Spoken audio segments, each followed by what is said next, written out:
Today's reading starts at 1 Samuel 15. And Samuel said to Saul, "The Lord sent me to anoint you king over his people Israel. Now therefore listen to the words of the Lord. Thus says the Lord of hosts, I have noted what Amalek did to Israel in opposing them on the way when they came up out of Egypt. Now go and strike Amalek and devote to destruction all that they have. Do not spare them, but kill both man and woman, child and infant, ox and sheep, camel and donkey." So Saul summoned the people and numbered them in Telaim, 200,000 men on foot, and 10,000 men of Judah. And Saul came to the city of Amalek and lay in wait in the valley. Then Saul said to the Kenites, "Go, depart, go down from among the Amalekites, lest I destroy you with them. For you showed kindness to all the people of Israel when they came up out of Egypt." So Kenites departed from among the Amalekites. And Saul defeated the Amalekites from Havilah as far as Shur, which is east of Egypt. And he took Agag, the king of Amalekites, alive and devoted to destruction all the people with the edge of the sword. But Saul and the people spared Agag and the best of the sheep, and of the oxen, and of the fattened calves, and the lambs, and all that was good, and would not utterly destroy them. All that was despised and worthless they devoted to destruction. The word of the Lord came to Samuel. "I regret that I have made Saul king, for he has turned back from following me, and has not performed my commandments." And Samuel was angry, and he cried to the Lord all night. And Samuel rose early to meet Saul in the morning. And it was told Samuel, Saul came to Carmel, and behold, he set up a monument for himself, and turned and passed on, and went down to Gilgal. And Samuel came to Saul, and Saul said to him, "Blessed be you to the Lord. I have performed the commandment of the Lord." And Samuel said, "What then is this bleating of the sheep in my ears, and the lowing of the oxen that I hear?" Saul said, "They have brought them from the Amalekites, for the people spared the best of the sheep and of the oxen to sacrifice to the Lord your God, and the rest we have devoted to destruction." Then Samuel said to Saul, "Stop, I will tell you what the Lord said to me this night." And he said to him, "Speak." And Samuel said, "Though you are little in your own eyes, are you not the head of the tribes of Israel? The Lord anointed you king over Israel, and the Lord sent you on a mission and said, 'Go, devote to destruction the sinners, the Amalekites, and fight against them until they are consumed.' Why then did you not obey the voice of the Lord? Why did you pounce on the spoil and do what was evil in the sight of the Lord?" And Saul said to Samuel, "I have obeyed the voice of the Lord. I have gone on the mission on which the Lord sent me. I have brought Agag the king of Amalek, and I have devoted the Amalekites to destruction. But the people took of the spoil, sheep and oxen, the best of the things devoted to destruction, to sacrifice to the Lord your God in Gilgal." And Samuel said, "Has the Lord as great delight in burnt offerings and sacrifices as in obeying the voice of the Lord? Behold, to obey is better than sacrifice, and to listen than the fat of rams. For rebellion is as the sin of divination, and presumption is as iniquity and idolatry. Because you have rejected the word of the Lord, he has also rejected you from being king." Saul said to Samuel, "I have sinned, for I have transgressed the commandment of the Lord and your words, because I feared the people and obeyed their voice. Now therefore, please pardon my sin and return with me, that I may bow before the Lord." And Samuel said to Saul, "I will not return with you, for you have rejected the word of the Lord, and the Lord has rejected you from being king over Israel." As Samuel turned to go away, Saul seized the skirt of his robe, and it tore. And Samuel said to him, "The Lord has torn the kingdom of Israel from you this day, and has given it to a neighbor of yours who is better than you. And also the glory of Israel will not lie or have regret, for he is not a man that he should have regret." Then he said, I have sinned, yet honor me now before the elders of my people and before Israel, and return with me, that I may bow before the Lord your God. So Samuel turned back after Saul, and Saul bowed before the Lord. Then Samuel said, Bring here to me Agag the king of the Amalekites. And Agag came to him cheerfully. Agag said, Surely the bitterness of death is past. And Samuel said, As your sword has made women childless, so shall your mother be childless among women. So Samuel hacked Agag to pieces before the Lord in Gilgal. Then Samuel went to Ramah, and Saul went up to his house in Gibeah of Saul. And Samuel did not see Saul again until the day of his death. But Samuel grieved over Saul, and the Lord regretted that he had made Saul king over Israel.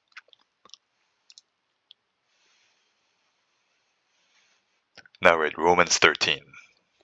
Let every person be subject to the governing authorities, for there is no authority except from God, and those that exist have been instituted by God. Therefore, whoever resists the authorities resists what God has appointed, and those who resist will incur judgment. For rulers are not a terror to good conduct, but to bad. Would you have no fear of the one who is in authority? Then do what is good, and you will receive his approval. For he is God's servant for your good. But if you do wrong, be afraid, for he does not bear the sword in vain. For he is the servant of God, an avenger who carries out God's wrath on the wrongdoer. Therefore, one must be in subjection, not only to avoid God's wrath, but also for the sake of conscience. For because of this, you also pay taxes. For the authorities are ministers of God, attending to this very thing. Pay to all what is owed to them. Taxes to whom taxes are owed. Revenue to whom revenue is owed. Respect to whom respect is owed. Honor to whom honor is owed. Owe no one anything except to love each other. For the one who loves another has fulfilled the law. For the commandments, you shall not commit adultery. You shall not murder. You shall not steal. You shall not covet. And any other commandment are summed up in this word. You shall love your neighbor as yourself. Love does no wrong to a neighbor. Therefore, love is the fulfilling of the law. Besides this, you know the time, that the hour has come for you to wake from sleep. For salvation is nearer to us now than when we first believed. The night is far gone, the day is at hand. So then let us cast off the works of darkness and put on the armor of light. Let us walk properly as in the daytime, not in orgies and drunkenness, not in sexual immorality and sensuality, not in quarreling and jealousy, but put on the Lord Jesus Christ, and make no provision for the flesh, to gratify its desires.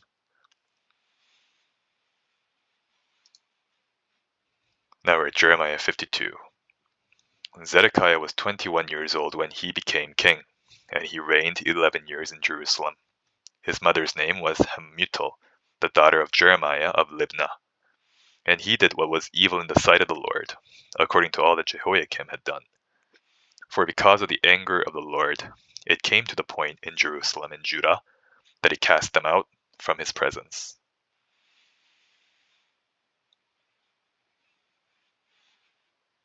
And Zedekiah rebelled against the king of Babylon. And in the 9th year of his reign, in the 10th month, on the 10th day of the month, Nebuchadnezzar, king of Babylon, came with all his army against Jerusalem, and laid siege to it. And they built siege works all around it. So the city was besieged until the 11th year of King Zedekiah. On the 9th day of the 4th month, the famine was so severe in the city that there was no food for the people of the land. Then a breach was made in the city, and all the men of war fled and went out from the city by night, by the way of a gate between the two walls, by the king's garden. And the Chaldeans were around the city, and they went in the direction of the Arabah. But the army of the Chaldeans pursued the king and overtook Zedekiah in the plains of Jericho, and all his army was scattered from him. Then they captured the king and brought him up to the king of Babylon at Riblah in the land of Hamath, and he passed sentence on them. The king of Babylon slaughtered the sons of Zedekiah before his eyes, and also slaughtered all the officials of Judah at Riblah. He put out the eyes of Zedekiah and bound him in chains. And the king of Babylon took him to Babylon and put him in prison till the day of his death.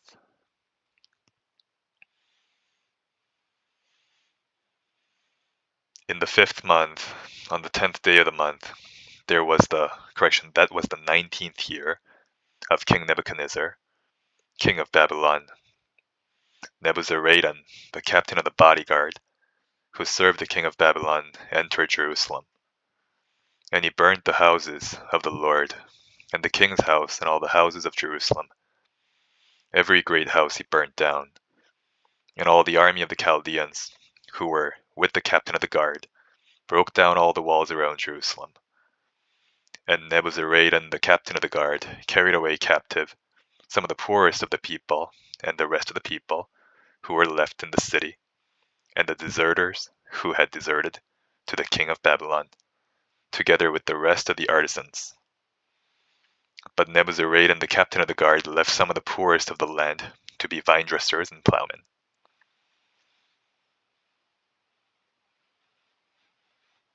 And the pillars of bronze that were in the house of the Lord, and the stands in the bronze sea that were in the house of the Lord, the Chaldeans broke in pieces, and carried all the bronze to Babylon. And they took away the pots, and the shovels, and the snuffers, and the basins, and the dishes for incense, and all the vessels of bronze used in the temple service. Also the small bowls, and the fire pans, and the basins, and the pots, and the lampstands, and the dishes for incense, and the bowls for drink offerings. What was of gold, the captain of the guard took away as gold, and what was of silver as silver.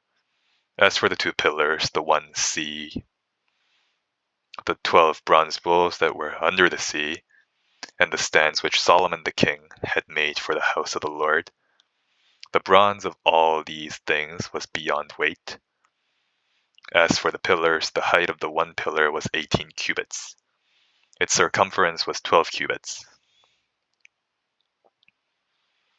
And its thickness was 4 fingers, and it was hollow. On it was a capital of bronze. The height of the one capital was 5 cubits. A network and pomegranates, all of bronze, were around the capital. And the second pillar had the same, with pomegranates. There were 96 pomegranates on the sides. All the pomegranates were 100 upon the network all around.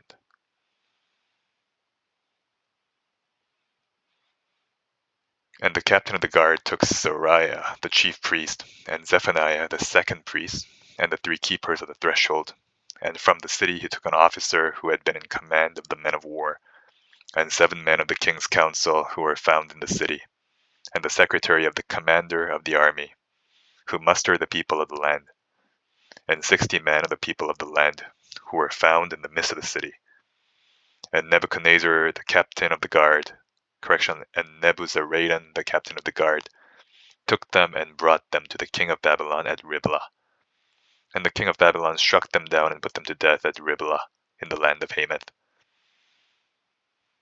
So Judah was taken into exile out of its land. This is the number of the people whom Nebuchadnezzar carried away captive. In the 7th year, 3,023 Judeans. In the 18th year, In the 18th year of Nebuchadnezzar, he carried away captive from Jerusalem 832 persons. In the 23rd year of Nebuchadnezzar, Nebuzaradan, the captain of the guard, carried away captive of the Judeans 745 persons. All the persons were 4,600.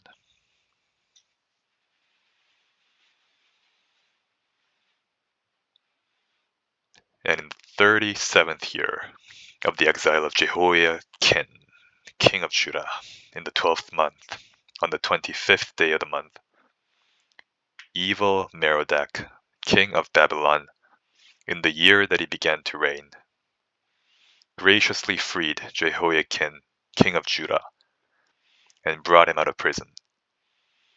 And he spoke kindly to him and gave him a seat above the seats of the kings who were with him in Babylon. So Jehoiakim put off his prison garments, and every day of his life he dined regularly at the king's table. And for his allowance, a regular allowance was given him by the king, according to his daily needs, until the day of his death, as long as he lived.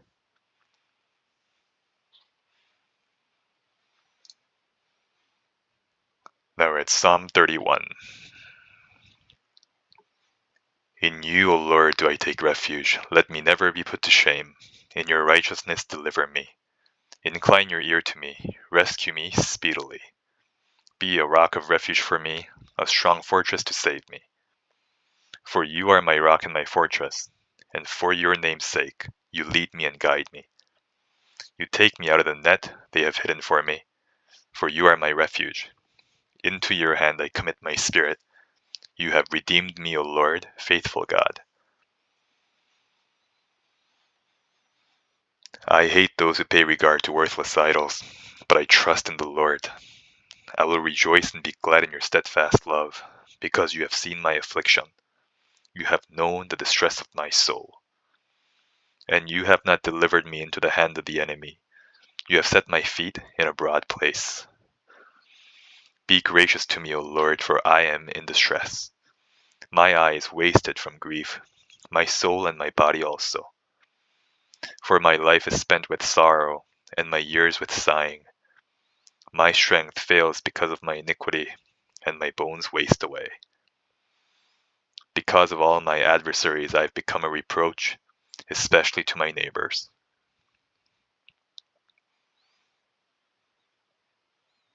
And an object of dread to my acquaintances. Those who see me in the street flee from me. I have been forgotten like one who is dead. I have become like a broken vessel. For I hear the whispering of many, terror on every side. As they scheme together against me, so they plot to take my life.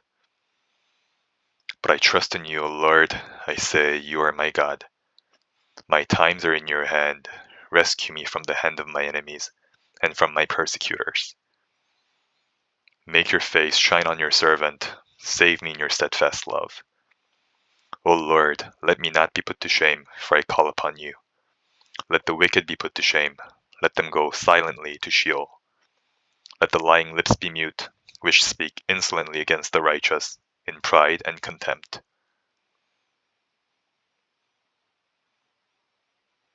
Oh, how abundant is your goodness, which you have stored up for those who fear you, and worked for those who take refuge in you, in the sight of the children of mankind.